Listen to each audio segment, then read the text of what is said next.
Hello everyone, and welcome to a new episode of the best Reddit answers being read to you. Enjoy! What fetish did your ex have that did absolutely nothing for you?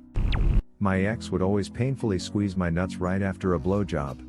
When I screamed, she would just look at me and say "You're welcome." She thought she was being kinky.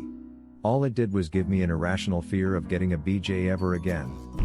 My wife is into tentacle hentai. It's not really my thing, but I love her, so I put on the squid monster costume.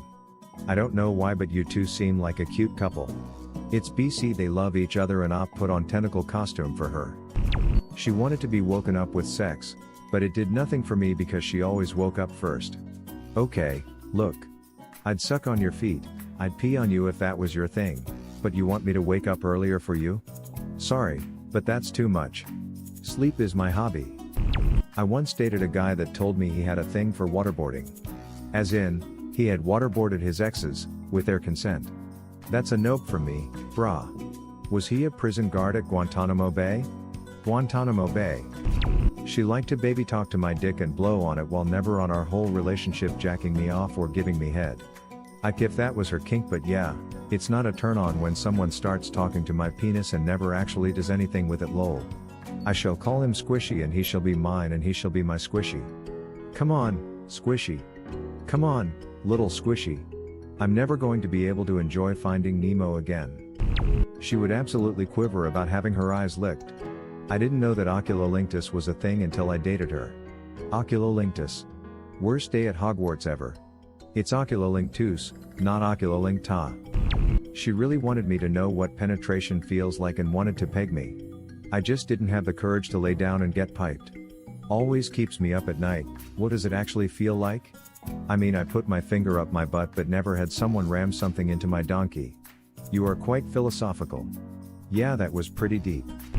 He liked the idea of fooling around in public and almost getting caught. I like being in my apartment or hotels or places that it's totally normal and acceptable to bang. The anxiety of almost getting caught was a turnoff to me. Yep. I also dated one of those guys. Had to be in the front window of the apartment. Or in an alley. Or in the mall. Did nothing for me. One of my exes liked me to slap and tug on his balls.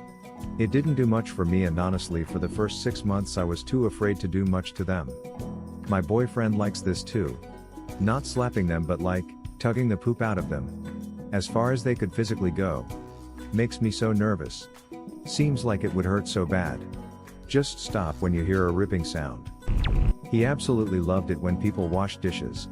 I wish I was kidding, but it got him sprung to watch me do dishes. He also worked in a dish room at a local college, which was uncomfortable. Hats off to him for finding pleasure in his job though.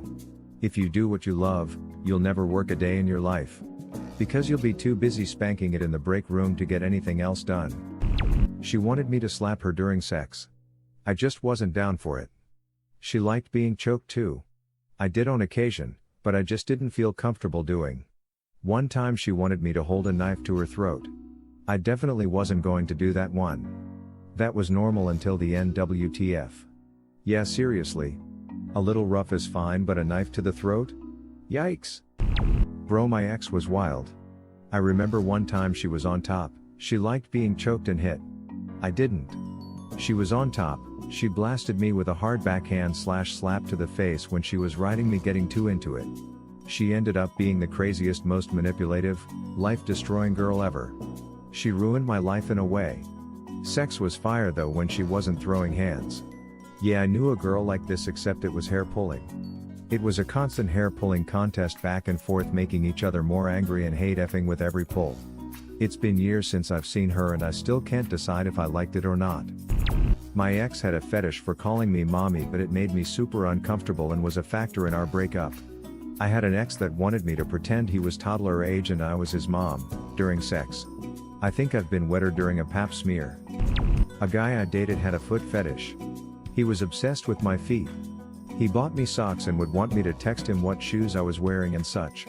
I take good care of my feet so I could understand the like. At first, I found it interesting as I hadn't dated anyone with this fetish.